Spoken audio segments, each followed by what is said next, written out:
लोकसभा चुनाव 2024 के चलते देश के अखबार और न्यूज चैनल्स मोदी जी की विकास की गारंटियों से पटे पड़े हैं। हालांकि मोदी जी के 10 साल के कार्यकाल में देश की जनता के जीवन में कितना विकास हुआ है, ये देश की जनता ही जानती है। मोदी जी की विकास की सभी गारंटियों में से एक यानी कि भ्रष्टाचार से मुक्ति की गारंटी का आज हम पोस्टमार्टम करेंगे। ये है भारतीय जनता पार्टी की ऑफिशियल वेबसाइट, जिसमें लिखा है मोदी मतलब भ्रष्टाचार के खात्मे की गारंटी। और ये भी लिखा है कि कांग्रेस के राज में 1 रुपए में सिर्फ 15 पैसे ही जनता तक पहुंचते थे, यानी कांग्रेस करती थी 85 पैसे का घोटाला।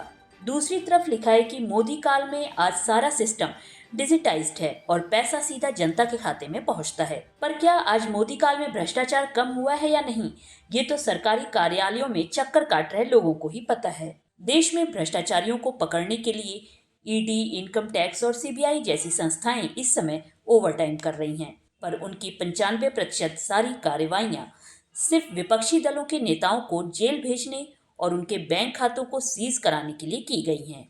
ये इसलिए किया जा रहा है कि लोकसभा चुनाव 2024 में मोदी का चुनावी मैदान खाली हो और मोदी जी बिना किसी से लड़े ही चुनाव जीत जाएं। 2014 से ईडी, इनकम टैक्स और सीबीआई की कार्रवाइयों से डरकर विपक्ष के 24 नेता, जिन पर भ्रष्टाचार और अन्य आपराधिक केस दर्ज हैं, वे भाजपा में शामिल हो गए और भाजपा ने उनका पुष्पहारों से स्वागत किया। फिर मोदी सरकार ने उनमें से 20 नेताओं पर चल रही जांचों को ठंडे बस्ते में डाल दिया, 3 को क्लीन चिट दे दी। जो विपक्षी नेता विपक्ष छोड़कर भाजपा में गए, उनमें से कांग्रेस से 10, एनसीपी से 4, शिवसेना से 4, टीएमसी से 3, टीडीपी से 2 और वाईएसआरसीपी और सपा से एक नेता हैं।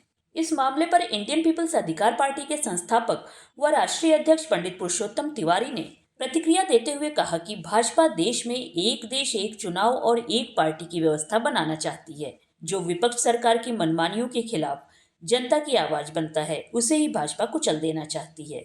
ये है भाजपा की भ्रष्टाचार के खिलाफ लड़ाई कि विपक्ष में हो तो भ्रष्टाचारी, बीजेपी में हो तो सदाचारी।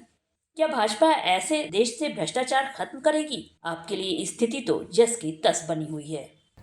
डॉक्टर श्यामा प्रसाद मुखर्जी और पंडित दीनदयाल उपाध्याय ने जिस सोच और उद्देश्य के साथ जनसंघ और फिर उसके बाद जनसंघ का जो धड़ा भारतीय जनता पार्टी के रूप में 1980 में स्थापित हुआ था, उनने कभी सपने में भी नहीं सोचा था कि जिस चाल, चरित्र और चेहरे की बात कर कर जिन भारतीयों को हमने ये आश्वासन दिया था कि हमारा चाल ठीक रहेगी, चरित्र ठीक रहेगा और हमारे चेहरा मतलब जो नेता हमारी पार्टी के होंगे वो नेता जन सेवक के रूप में होंगे। अपराधियों को पकड़ने के लिए ईडी, इनकम टैक्स और सीबीआई जैसी संस्थाओं का निर्माण भारत में किया गया था, किंतु 2024 में भारतीय जनता पार्टी ने इन सभी संस्थाओं का उपयोग अपने विरोधियों को के ऊपर कार्रवाई करने के लिए किया है। 90% से अधिक जो कार्रवाई है केवल विरोधी दल के नेताओं के ऊपर की जा रही है। नेताओं को जेल भेजा जा रहा है और पार्टियों के बैंक खातों को सीज किया जा रहा है। ये सीज इसलिए किया जा रहा है कि हम भारतीय जनता पार्टी के बराबर अपना चुनाव प्रचार और संसाधन इकट्ठे न कर सके और नेतृत्वहीन विपक्ष के सामने मोदी जी अपनी बड़वारी कर लोकसभा चुनाव 2024 जीतना चाहते हैं। भारत के लोकतंत्र में इसका कोई स्थान नहीं है।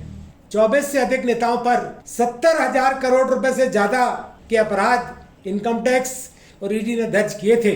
वे सभी नेता जब भारतीय जनता पार्टी की सदस्यता ले लेते हैं तो वे स्वच्छ, साफ सुथरे हो जाते हैं और भारतीय जनता पार्टी में उनका पुष्पहारों से स्वागत होता है।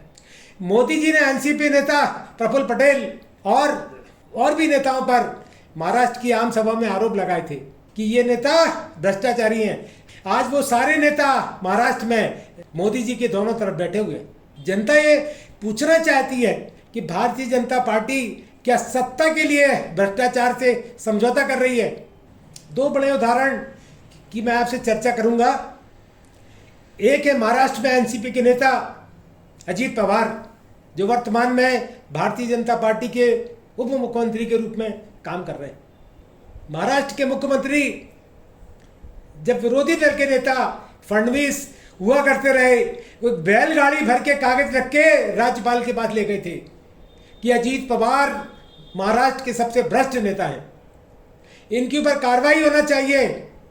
किंतु जब भारतीय जनता पार्टी और शिवसेना का गठबंधन हो गया और एनसीपी के नेता भी उस गठबंधन में शामिल हो गए, तो अजीत पवार को उन्होंने उप मुख्यमंत्री बना दिया और आज भारतीय जनता पार्टी के सबसे पसंदीदा नेताओं में अजीत पवार शामिल है।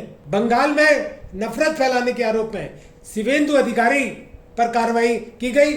उस समय वो टीएमसी के नेता हुआ करते रहे, आज वो पश्चिम बंगाल में भारतीय जनता पार्टी के नेता हैं। शारदा चिटफंड घोटाले के आरोपी हेमंत बिस्वा शर्मा आज असम के मुख्यमंत्री हैं और भारतीय जनता पार्टी के नेता हैं। दूसरे नेताओं को भ्रष्टाचार का पाठ पढ़ा रहे हैं।